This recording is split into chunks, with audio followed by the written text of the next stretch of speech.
Welcome back again. Physics Form 4 Archimedes principle in a floating object. Now this is actually part 3 in our series on Archimedes principle. And in this case, something is different. In this case, we are talking about Archimedes principle in a floating object. First and foremost, your mindset must be ready. You must know that Archimedes principle is actually very, very easy, whether it is a floating object or an object that completely immersed in the liquid. Now the other thing is this. At the end of this short lesson, you should be able to understand the meaning of Archimedes principle in a floating object. And number 2, you should be able to calculate problems, solve problems for Archimedes principle when there is a floating object. Now, once again, remember, do not memorize. Do not try to memorize physics. If you try to do that, you are asking for trouble. There are just too many things for you to memorize. It is not possible. But once you have understood something, that is the road, that is the door to success. So once again, you need to do output revision, answer questions, do rehearsal, like what we are doing now. Let us take a look at a question. Then I will proceed to explain to you. Have a good look at this diagram. You have one particular toy ship, alright, or rather 3 of it, the same kind. It has a weight of 5 newtons, every one of these toy ships. But these toy ships, they are put and they float on 3 different jars, 3 different kinds of liquid. The first one is tap water. The second one is, it is afloat on sea water. And lastly, it is floating on the oil. So there are 3 different liquids, but the same kind of object, the same toy ship, 5 newtons. So what is the question? It says, a toy ship of weight 5 newtons, it floats on 3 different liquids. The buoyant forces exerted on the ship in, firstly, tap water, secondly, sea water, and thirdly, oil. They are labeled as FTW, TW for tap water, the buoyant force for the sea water, and lastly, the buoyant force in oil, respectively. Now the question is, which of the following statements is true? So there is an upthrust or buoyant force acting on each of the ship. Alright, let's go back to this diagram. Okay, so we are asking the question. There is an upthrust here, alright. There is, okay, I'll go back to the next slide.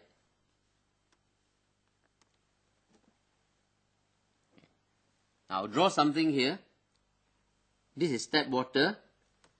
So, the buoyant force in tap water, we call it FTW.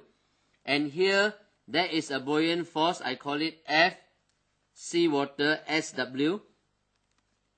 Here, another buoyant force acting, it is called FO for oil. Alright, now this is tap water. Okay, add in the word tap water there. So after that, we are asked to say something, comment something about these 3 forces.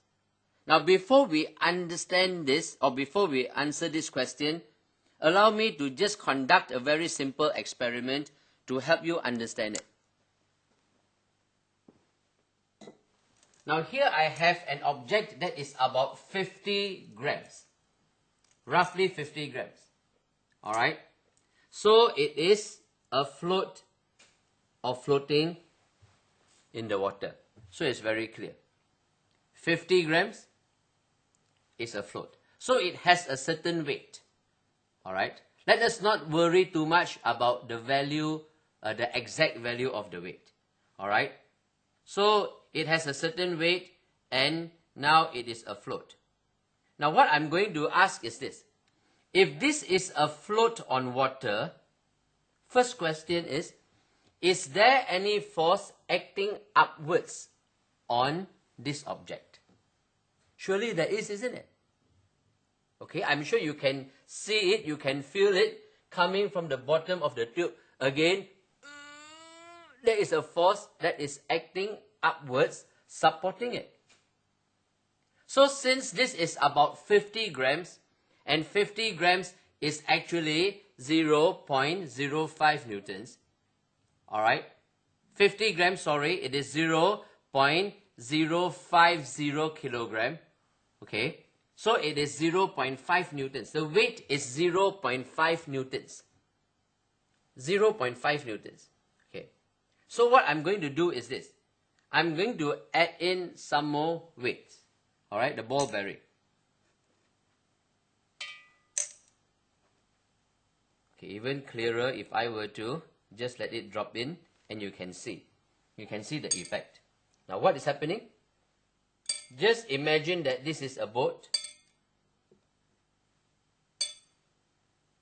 Imagine this is a boat. Alright, it's sinking deeper, but is it still floating? Is it still floating? Yes. Alright, it's still floating. It's almost sinking, but it's still floating, is it not? So, in this situation now, the second situation, is it heavier, is the weight bigger than the first weight? Simple question. Of course, this has a bigger weight. Now, is there an upthrust or buoyant force acting on this object now? Certainly there is. Otherwise, it would have been immersed completely. Alright? Because this is now floating and there is a certain force that is acting upwards. And that force is also called the buoyant force. And this second buoyant force now, if I were to ask you, is it bigger than the first buoyant force? I'm sure you will tell me it is. Right? Now, so to summarize this whole activity, basically we need to know only one thing. I'll go back to the screen and explain to you.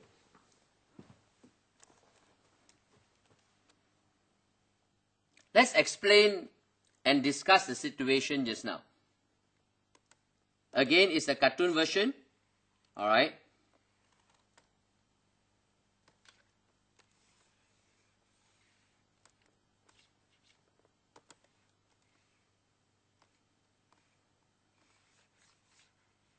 Okay. Now here we are, we have this object that is floating. Okay, it's good to do a little bit of maths as well, because there's a lot of mathematics in physics. We need to do some simple calculation. Now the mass, the original mass, the first one is about 50 grams. And 50 grams is actually 0.050 kilogram. Alright? And just now we convert, or rather we know that the weight of this particular object, the weight, okay, we just call it x. Alright? So the weight of x is actually equals to 0.50 newtons. That was what I said just now. So this is the first case. This is actually episode number 1. Okay, we have some ball bearings inside. Okay. So, what is the weight of x now? Now, the weight of x, as you know, it is actually, the weight of x is 0.5 newtons. Okay, it's very clear. But it is floating. So, what is the buoyant force acting upwards that supports it? It balances. So I'm sure you can tell me, right? So the buoyant force acting on it must also be equal to 0.50 newtons. Okay. Now this is only true for a floating object. You must be very careful. Alright. So because it is in equilibrium, and therefore we say that the buoyant force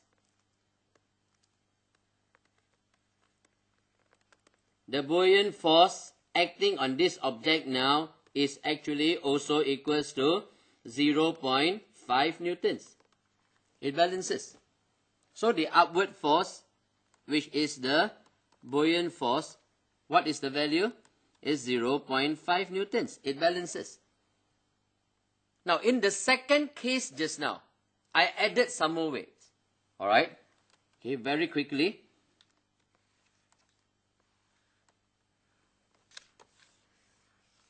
Alright, to save time, just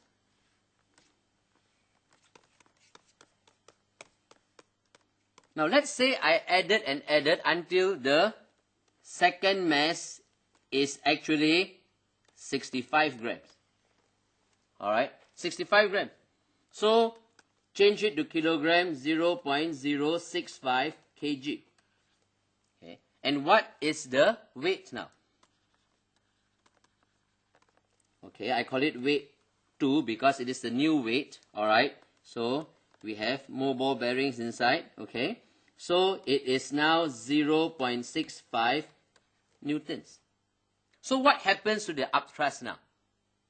The new weight is 0.65 newtons. It is still floating. So what is the upthrust? I'm sure you can tell me. The new upthrust or the new buoyant force,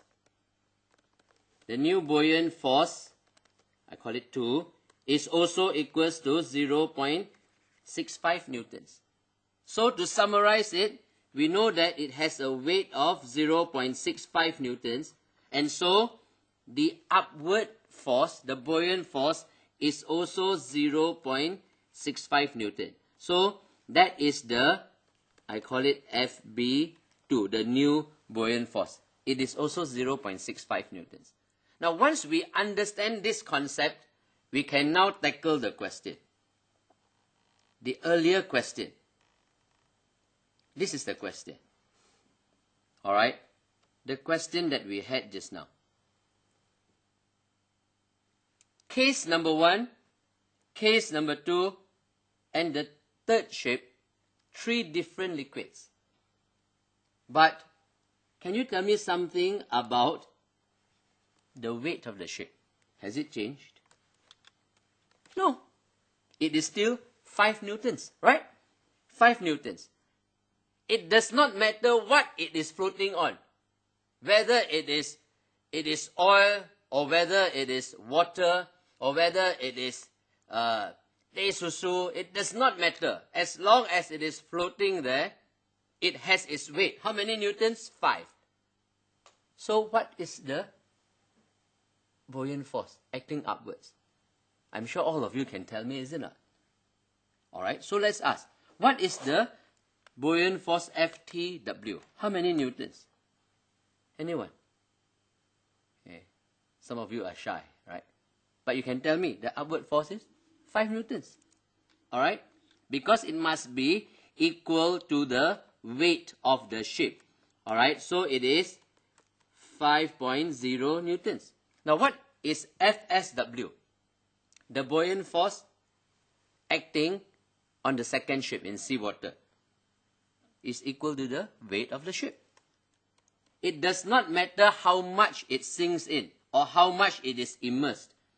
That is not the point. The point is, it is floating. And the buoyant force supports the weight. And what about FO? What is the weight of the ship in the third diagram? 5 newtons. So what is the buoyant force? It is also given by 5 newtons. And once you have understood this concept, you would not be confused, you would not be tricked by the question, and you would know which of the following statements is true. And you would know that very, very simply, A is the answer. Alright? So with this simple lesson, you would have studied and you would have understood very clearly, alright? Very clearly the meaning of Archimedes' principle as applied in a floating object. And once you understand it very well, you can solve calculation problems very simply. Just stick to what Archimedes' principle says and then apply it in the case of a floating object. So with this, I would like to say thank you very much and may God bless you.